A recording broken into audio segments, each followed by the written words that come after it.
The volume drops, but the fees were still getting high. And it just didn't make any sense because if it's going one way, it should go the other way. We built this platform to solve this pain point. Edward James Blankson, welcome to The Edge for Tomorrow. You have this incredible origin story. You are not just a company man, but a man of your company, and you have worked tirelessly for the people who have believed in your mission and have believed in your company. I'm really looking forward to hearing more about your story, where you are now, and where you plan to go. For our audience, could you please introduce yourself? Edward James Blankson. We are Flixapay Group. We are a B2B cross-border payments, initially in the UK and North America, with a view of going into Australasia and Europe. And why do you think this is the most important thing you can do with your time? We've identified some pain points in the markets that a lot of smaller to medium-sized companies, the needs of these organizations are not being met by the traditional banks, traditional institutions, and we've identified these pain points, and we want to address those markets to make sure that the market provides access to all businesses, regardless of the people's background, and that's why the time is relevant for us to sort of launch our business on the market. Maybe in an anecdotal way, if you could say why access is important to you. Access is extremely important, not just to me, to everybody else, and we all need access globally for what we do. And from my personal experience, I think there is no such a thing as wanting something, needing something, not able to attain it. And I think a lot of businesses are held back because they are denied access, and access not just with resources, but access to tools that they need to actually deliver what is required of them. And the ultimate goal is the end customer, regardless of their breed or creed. And I think it is crucial in this day and age to provide that level of access to all people, all clients, all customers, regardless of their class or background. What you're offering, what does access mean for those people before and after this kind of access? They can be able to get money abroad a lot quicker, a lot faster. They don't need to use 4 different providers to actually achieve the same results. They will be able to use our platform to get access or transfer money or move money to 190 countries by a click of a button. More importantly, they are able to do so at a very, very reduced rate, as opposed to the traditional method of doing it, where the person sending the money pays a fee, the person receiving the money pays a fee. What we are providing is a very straightforward platform where money is moved from point A to point B in multiple currencies for a reduced fee, and it's a lot quicker and a lot faster, which is what a lot of the providers in the markets are not currently doing. How do you survive? How do you thrive without those additional fees?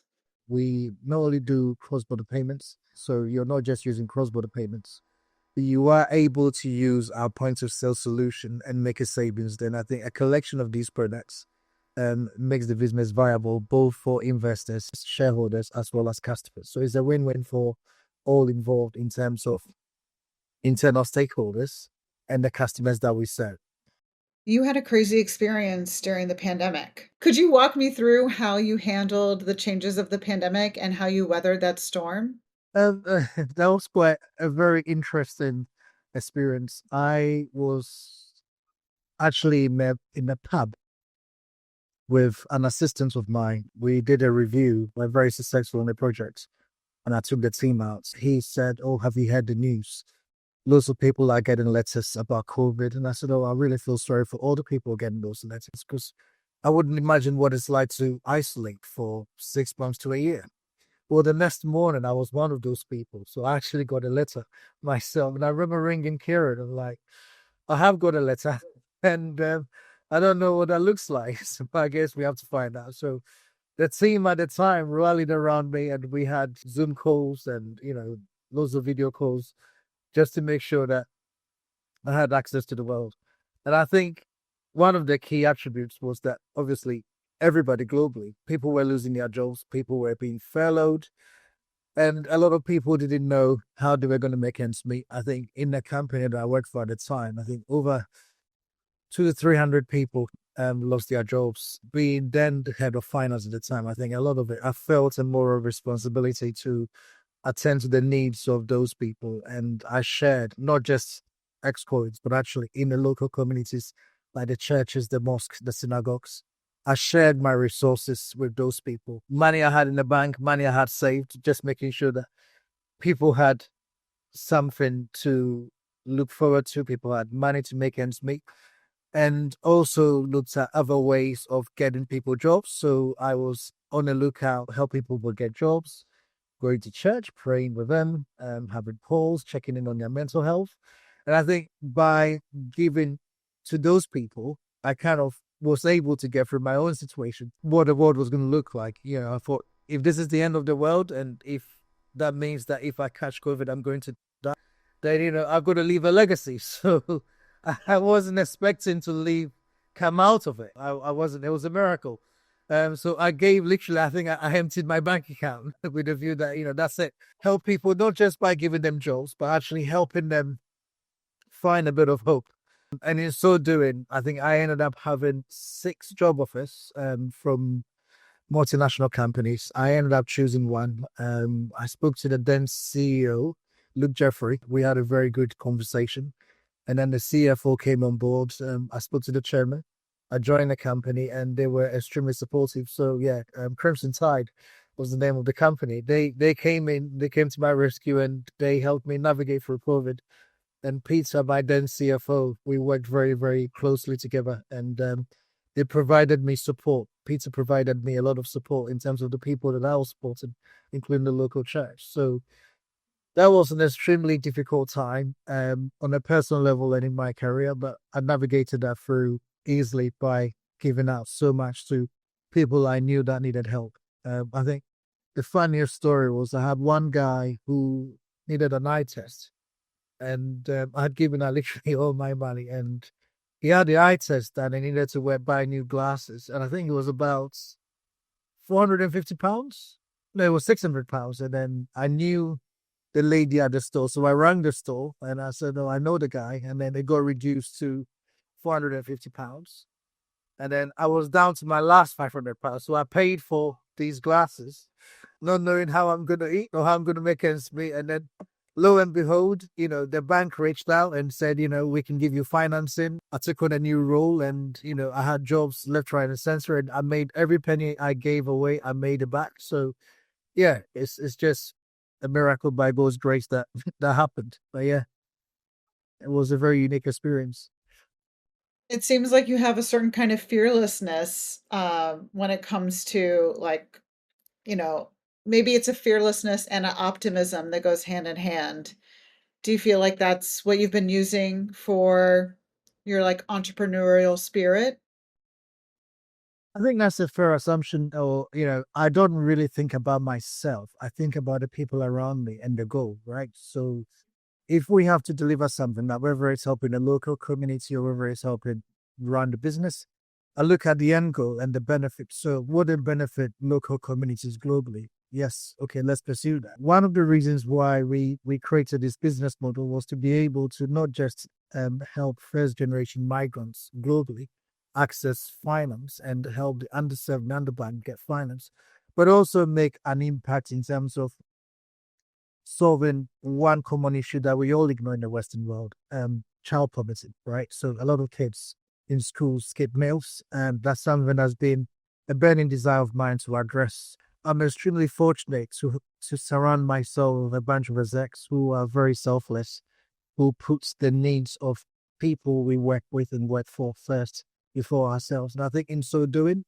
we are naturally looked after. So yeah, is it fearlessness? I think you can say that, but it's more or less for me looking at what we want to achieve and how we get there. Yeah. Can you give me a case study of an example of a business that started using your platform and the changes that it had on their company? We have about 233 clients that we're going to go live. So I guess ask me the same question again, end of Q1, and I will be able to tell you how we migrated the 233 accounts to literally go live on the platform. How would you describe to someone who maybe isn't in the business space the real kind of tangible impact that this kind of platform can have? So we cater for small business as well as a bigger business, right? So for the bigger corporations, we do global. So we are in the US, we are in Canada, we are in Europe, we are in UK, and we're branching into Australia. We're going to do India, we're going to do Brazil. So again, rather than going through big multinationals to move from A to B, if they sign with us, they are able to do effectively the same thing for slightly less money. And I think it's all about value proposition. Every business, regardless of the size of their budget, at the end of the day, need to cut down costs or save money. And I think what we offer is giving them the same result that they would with our competitors for slightly less money. And how do you see businesses grow when they make savings like that? A good example would be I'll put into three categories. So in factors that businesses can control, like COVID, such savings goes towards retaining staff and not necessarily losing staff or being forced to make cuts to let staff lose their jobs. It also acts as an incentive to promote the existing staff. And more importantly, it goes into budgets to hiring more staff to assist the existing staff. So I think, some businesses may choose to retain such savings to pay execs bonuses at year end. Other businesses may choose to put it back into the business. I'm a firm believer in investing in people. And I think from my perspective and what I've seen from my own experiences, businesses that I've been involved in as a chief financial officer, they tend to put savings back into the people, into the team, in growing the team and maximizing the products for the end users or the customers. And I think such investments typically should be reinvested back into the business. Are you drawing upon certain life experiences or certain professional experiences that have really informed your approach to your work and your philosophy? 100%. We're drawing strengths, inspirations, ideas, knowledge from personal lives and professional lives. So when we started this, I literally reached out to initially to 25 people. All 25 were people I came across in my career dating back 24 years ago, and reached out to them because from tech to IT, from tech and IT to sales to compliance, every single person we have at Flixapay is somebody that I've personally worked with. I've seen how they work. I know how they work. They understand me and I understand them. So I approach those people. Again, we've relied on relationships we've built over the last 24 years to actually get that happen. That's why we've been able to accomplish such speed in 12 months, where we are in 5 geographical regions and we are going into a further 3 geographical regions and an add-on a further 2, all based on relationships that we've built over the years. And when you think about growth and scaling, how do you approach that for the next 12, 18 months? We've divided the project into 3 phases. So phase 1 is our white label program, which we have in North America and Europe. And that is basically leveraging relationships, partner with existing institutions, and offering a much improved tailor-made service. Phase 2 is basically compliance piece, which is working with our lawyers and our compliance team to actually get our own license in place across the other regions that we work in. So Australia will be another one, and US will be another one across all 50 states. And then obviously customer needs changes. So we're checking at every stage to see where the market is at in terms of demand and demands of our customers. And obviously then that then gets pulled back into the tech developments and the R&D work that's gone into that and to make that happen. And then phase 4 is to basically, by that point, is to have our fully built global infrastructure where we do a power run with our partners and then migrate our customers over. And I think at that point, we will be in a position to gauge whether we want to IPO and exit or whether we want to sort of keep going and sort of, go to further countries. But I think the next 18 months is quite critical in terms of getting value for money for our customers whilst building the core infrastructure that allows us to be able to sustain that so the customers get a long-term benefits of global cross-border payments. Do you have insight as to what it is about either your messaging points or the product itself that's garnering such attention? I think it's both.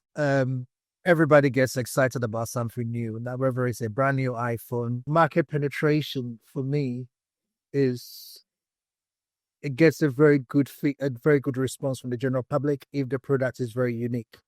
I think the key thing is getting there is one thing, staying there is another level. And I think for us is that what we have is very unique, and that's why we get a lot of attention. But work is going on behind the scenes to make sure that we are constantly evolving and staying in the space to that is giving us the attention that we're getting at the minute.